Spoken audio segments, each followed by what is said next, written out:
గృహం ఎలా ఉండాలి, ఇవన్నీ కూడా చక్కగా ఈ గురు బోధలో ఆరితేరినటువంటి మహనీయులు మనది అమరావతి అమ్మ తల్లి గారు. కాబట్టి ఇప్పుడు మనకి సమిష్టి బోధనంతా మెత్తన చంద్రశేఖర దీక్షితులు వారు చక్కగా మనకి ఏం కావాలో, ఏది వింటే మనకి బాధ తొలుగుతుందో ఇటువంటి విషయాలు చక్కగా ప్రబోధించే మహనీయులు నాయక్ గారు చక్కగా మాట్లాడతారు. అందరూ కూడా శ్రద్ధగా వినాలి. జయ జయ శివరామది సద్గురు మహారాజుకి, బృహద్వాదశ సిద్ధాంతములకు, అచల ఋషులకు, అచల పెద్దలకు, అత్యంత విలక్షణ అసరి గురువులకు, సొగురు నిత్యానంద మిత్తా లక్ష్మణ సద్గురు మహారాజుకి, వేంపల్లి గడ్డియార్ సద్గురు మహారాజుకి. అలాగే ఈరోజు ఇక్కడ వేదాంతాతీత వైజ్ఞానిక మహాసభ నిర్వహించడానికి అత్యంత విలక్షణమైనటువంటి సంకల్పం చేసిన సత్సద్రహిత బండి రమణ సద్గురు మహారాజుకి, అదేవిధంగా వారి సొగురుకి నిజగురు పూజా విధానాన్ని నిర్వహించారు. ఈరోజు చాలామంది మొట్టమొదటిగా పెద్దలందరూ కూడా పూజతోనే మొదలుపెట్టారు. మన సిద్ధాంతానికి ఒక ముఖ్య ఉద్దేశమైన విషయం ఒకటి ఉంది. ఎక్కడైనా కానీ ఈ ప్రపంచంలో మానవులందరూ కూడా ఆధ్యాత్మిక సభలు జరుపుకుంటారు, వేద సభలు జరుపుకుంటారు, వేదాంత సభలు జరుపుకుంటారు. కానీ కేవలం శివరామ దీక్షిత పారంపర్య సాంప్రదాయాలు మాత్రమే వేదాంతాతీత అత్యంత విలక్షణమైన పరిపూర్ణ మహాసభ నిర్వహించుకునే గొప్ప ఘనమౌతి మనందరికీ లభించిందంటే దానికి కారణం నిజ నిర్ధారణోద్ధారకులు మద్రామడుగు శివరామ దీక్షితులు. ఆ మహానుభావుడు ఈ పారంపర్యంలో గురువులందరికీ ద్వాదశి షోడశి అనేటువంటి గొప్ప విశేషమైన ఘనమౌక్తికాన్ని పారంపర్యంగా అందించారు. దాంతోపాటు వారి శిష్యరత్నానికి తర్వాత తరం వారికి కూడా మనందరికీ కూడా మద్రామడుగు శివరామకృష్ణ గారు బృహద్వాదిష్టం అనే గ్రంథం ద్వారా మనకి ఈ పరిపూర్ణ బోధను, ఎరుకను, లేఖతోచిన ఎరుకను, లేని ఎరుకను, పరిపూర్ణ బోధను, ఎరుకను, లేఖతోచిన ఎరుకను, లేని ఎరుకను ఎవరు ఆ పదప్రయోగాలు చేయలే. అటువంటి ఘనమౌక్తికమైనటువంటి పదప్రయోగం చేసినటువంటి మహానుభావుడు మనకి బృహద్వాదిష్టమైన సిద్ధాంత గ్రంథాన్ని మనందరికీ కూడా పారంపర్యంగా అందించారు. ఆ గ్రంథాన్ని అనుసరించే మేమంతా అమ్మా ఏంట్రా మీరు సభ అనేది చాలా గొప్ప ఘనమౌక్తికమైన సభ, వేదానికి అతీతమైనటువంటి సభ. కాబట్టి దయచేసి ఎవరు మాట్లాడాలంటే పక్కకి వెళ్ళాలి మాట్లాడు. ఎందుకంటే అప్పుడు జనక మహారాజు జరిపించారట సభని అనుకోవడం తప్పితే మనందరం కూడా దాన్ని ఇప్పుడు గమనించలేం. వాళ్ళు ఏం చెప్పుకున్నారు అనేదాన్ని మనకి మద్రామడుగు శివరామకృష్ణ గారు తన గ్రంథం ద్వారా చెప్పే వరకు మనకి ఎవరికి తెలియలే. మరి ఆ విషయం మనకి ఎలా తెలిసిందంటే కృష్ణదేశ ప్రభువుల వారు ఆ ఎవిడెన్స్ చెప్పారు. ఆ ఉత్సాహాన్ని ఏమని, వినుము నేను అనుచు. వినుము అంటే అర్థం ఏంటి? రిక్వెస్ట్. ఆయన కూడా అడుగుతున్నాడు, రిక్వెస్ట్ చేస్తున్నాడు, వినుము. ఎందుకంటే అది వినదు. ఎందుకు వినదు? మీరు పూజా విధానం చదివారు దాకేంటి, జ్ఞాన ప్రజ్ఞానం మానితముగా పీఠమును మరి ఏర్పరిస్తున్నా అన్నారు ఇక్కడ. మరి అటువంటి పీఠాన్ని మనం ఏర్పాటు చేయగలుగుతామా? జ్ఞానము, అజ్ఞానము, ప్రజ్ఞానం. జ్ఞానము, అజ్ఞానము, ప్రజ్ఞానం, ఈ మూడు విషయాలు మీ అందరికీ తెలుసు. తెలిస్తే జ్ఞానము, తెలియదంటే అజ్ఞానం. ఈ తెలిసి తెలియని దాన్ని తెలియజెప్పేటువంటిదే ప్రజ్ఞానం. ఆ ప్రజ్ఞానాన్ని ఏమన్నారు మనందరూ కూడా మహానుభావులు అందరూ కూడా ఎవరు? ఏ మహానుభావులు? జ్ఞాన మార్గంలో ములుగు తేలిన మహానుభావులు. అచల మహానుభావులు కాదు, అచల మహానుభావులు వేరే అంటారు దాన్ని. ఈ జ్ఞాన మార్గం ములుగు తేలి వాళ్ళందరూ కూడా అది ప్రజ్ఞానం అన్నారు. దాన్ని బ్రహ్మం అన్నారు.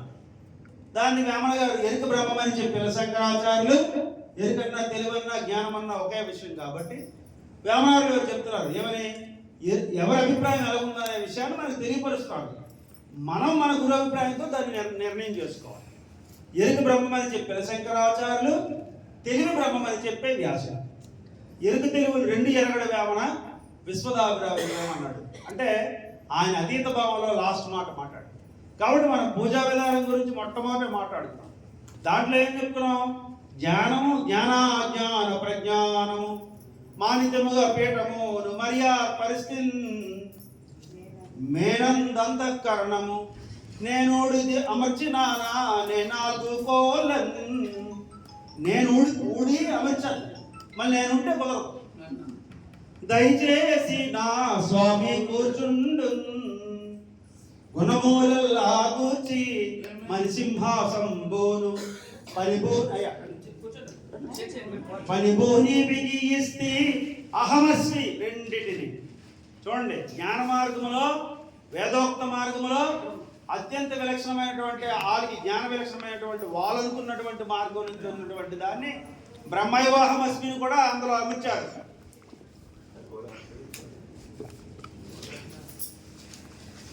కాబట్టి అటువంటి పీఠం పైన కూర్చోవాలంటే శరీరాలన్నీ లేవు, అన్ని శరీరాలు తీసేసిన అశరీర గురువు కూర్చోవాలి. జ్ఞానాజ్ఞాన ప్రజ్ఞానము మానితముగా పీఠమును మరియా పరిస్థితి మేనందంతకరణము నేను అమర్చినానా నే నాలుగు కోళ్ళన్ దయచేసి నా స్వామి కూర్చుండు. ఇంకా నా దగ్గర ఇంకా బ్రహ్మం ఏంటి? సత్వగుణము రజోగుణము తమోగుణం అని నేను అనుకుంటున్నాను. ఇందులో గొప్పది సత్వగుణం అని. గుణమూలల్లా గూర్చి మనిసింహాసంబోను పనిభూని బిగియిస్తే అహమస్మి ఎంతో గొప్పది జ్ఞాన మార్గం. అహమస్మి రెండిటిని ఏలుగులుగా చేసి వాటిని దుముకుటక తమ చరణ దొయములు సింగములుగా చేసినాడ గణము పంచముగాని సద్గురు నే నాలుగు కోళ్ళన్. నాలుగు కోళ్ళేంటి? ఇన్ని రోజులు బ్రహ్మైవాహమస్మి అనే వంశపారంపర్యాలు ఉండి ప్రజ్ఞానం బ్రహ్మ అహం బ్రహ్మాస్మి ఐమాన్ బ్రహ్మ తత్వమసి బ్రహ్మ అనుకున్నా. నేను బ్రహ్మ అని అనుకున్నా. కాబట్టి దాన్ని కూడా అంతటి ఘనమూర్తికమైనటువంటి సభలో మనం కూర్చున్నాం. కాబట్టి ఇది విద్యాంతం బ్రహ్మ విద్యాంతం వార్తికాంతం అగోచరం పూర్ణబోధ ప్రపక్షామి శృణుశుష్యో మహోత్తమం. విద్యలన్నింటిలో కూడా 64 విద్యలు ఉన్న విద్యల్లో గొప్ప విద్యలు 64 విద్యలు. దాంట్లో బ్రహ్మ విద్య అంటే జ్ఞానం అర్థం. ఏదైతే జ్ఞానం చేత ఆ బ్రహ్మాన్ని తెలుసుకోవడమే బ్రహ్మజ్ఞానం. అటువంటి బ్రహ్మజ్ఞానం అన్నా బ్రహ్మ విద్య అన్నా ఒకే పదం. అటువంటి బ్రహ్మజ్ఞానం కన్నా అతీతమైనటువంటిది వార్తికవాదం. వార్తికవాదం అంటే అసలు వాళ్ళు ఈ ప్రపంచాన్ని శూన్యంగా చేసి ఉంటారు, అందున వలె జడున వలె సంచరిస్తూ ఉంటారు. అటువంటి వార్తికాంత భగవతి వచనం, అటువంటి వార్తికమైనటువంటిది కూడా జ్ఞాన మార్గమే. ఆ మార్గాన్ని దాటినటువంటిది మన మార్గం. కాబట్టి ఇప్పుడు మనకి కింద పని అంతా కూడా ఉంది. ఆ కింద పని అంతా కూడా నాగరాజయ్య గారు చెప్పినట్లు అది మీ మందిరంలోని మీ గురువు యొక్క గృహమునందు విచారించాల్సిన విషయం. ఇది వేదాంతాతీత వైజ్ఞానం. అంటే చాలా మందికి మనం శుభకార్యాలు చేస్తూ ఉంటాం. శుభకార్యాల్లోని చేతి పిల్లల్ని చంటి పిల్లలు అంటారు, అప్పుడే పుట్టిన పిల్లల్ని ఎత్తుకొస్తారు. శుభకార్యంలో అందరికీ అన్ని ఆహారాలు పైన రమణ అమర్చాడు. పైన ఏది పులిహార పెరుగు పప్పన్నం అన్నీ ఉన్నాయి. చేతి పిల్లలకి ఏమున్నాయి పైన ఆహారం? ఎందువల్ల? ఆ ఆహారం ఎవరు పెట్టాలి? ఆమెకి తన తల్లి తాలూకా పాలే ఆహారంగా స్వీకరించాలి. అలాగా ఇక్కడ ఆహారం అభ్యాసం ఉన్నటువంటి వాడికి ఉండదు. ఇక్కడ ఎవరైతే మహానుభావులైనటువంటి వారు వచ్చి వింటారో మీ గురువులంతా కూడా మీరు ఏవైతే విషయాలు వింటున్నారో అవి మనస్సులకు అందగా చర్చక పొందుతూ ఉంటారు. అటువంటి విషయాన్ని మళ్ళీ మీరు మీ యొక్క మందిరానికి పోయి మీ గురువు గారి దగ్గర కూర్చొని ఆ సంశయ నివృత్తి చేసుకోవాలి. సంశయమే జన్మకి హేతువు కాబట్టి అది నివృత్తి కావాలి. అందుకు కృష్ణేశ్వర ప్రభువులు ఏమన్నాడు? వినుమ నేను అణుచు